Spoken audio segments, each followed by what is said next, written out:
يستضيف فريق ريال مدريد نظيره يونيون برلين على ملعب سانتياغو برنابيو في افتتاح مشواره بدور المجموعات من بطولة دوري أبطال أوروبا الموسم الجاري 2023-2024.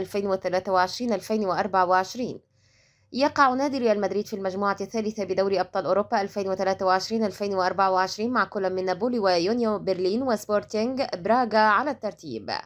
يعد ريال مدريد الأكثر تتويجا بلقب دوري أبطال أوروبا على مر التاريخ برصيد 14 لقبا وبفارق 7 ألقاب عن أقرب منافسيه ميلان الوصيف. يمر نادي ريال مدريد بسلسلة نتائج مميزة في الدوري الإسباني، حيث فاز في 5 لقاءات وحصد 15 نقطة بالعلامة الكاملة في صدارة جدول ترتيب الليغا وبفارق نقطتين عن برشلونة الوصيف.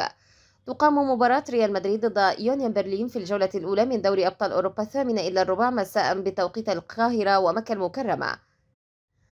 هذا وكسب دافيد أنشيلوتي المدرب المساعد بالجهاز الفني لريال مدريد رهانا مهما أمام والده المدير الفني المخضرم كارلو أنشيلوتي بحسب تقرير صحفي.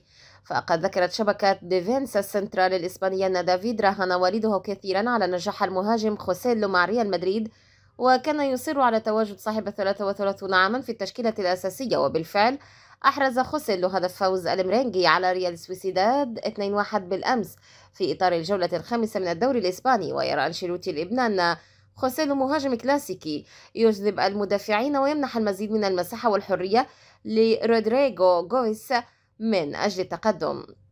في المقابل كان المدير الفني يفضل اللعب في بداية الموسم بكل من فينيسيوس جونيور ورودريغو غويس في الخط الأمامي مع وضع خوسيلو على مقاعد البدلة، لكن خوسيلو أثبت نفسه في الفوز بالصراعات الهوائية خلال مواجهة سويسيداد، وسجل الهدف الثاني لفريقه في الدقيقة 60 بضربة رأسية. ذهب إثر دافيد نحو والده للاحتفال وتذكيره بأنه صاحب فكرة الرهان على المهاجم المخضرم بدلا من وجود لاعب آخر مثل إبراهيم دياز.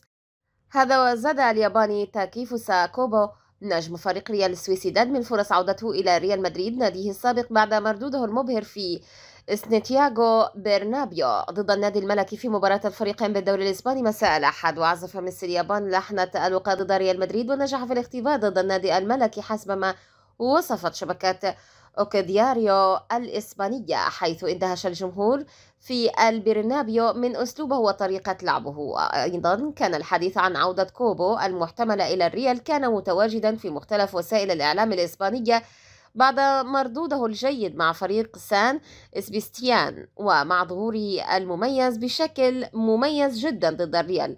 زادت احتمالية انضمامه إلى الريال من جديد. الشبكة الإسبانية أفادت بأن كوبو تسبب في جنون دفاع الريال ونجح في تسجيل هدفا مميزا لكنه لم يحتسب، وأظهر للريال وجماهيره بأنه يمكنه الحصول على مكان في تشكيلة الفريق بالموسم القادم.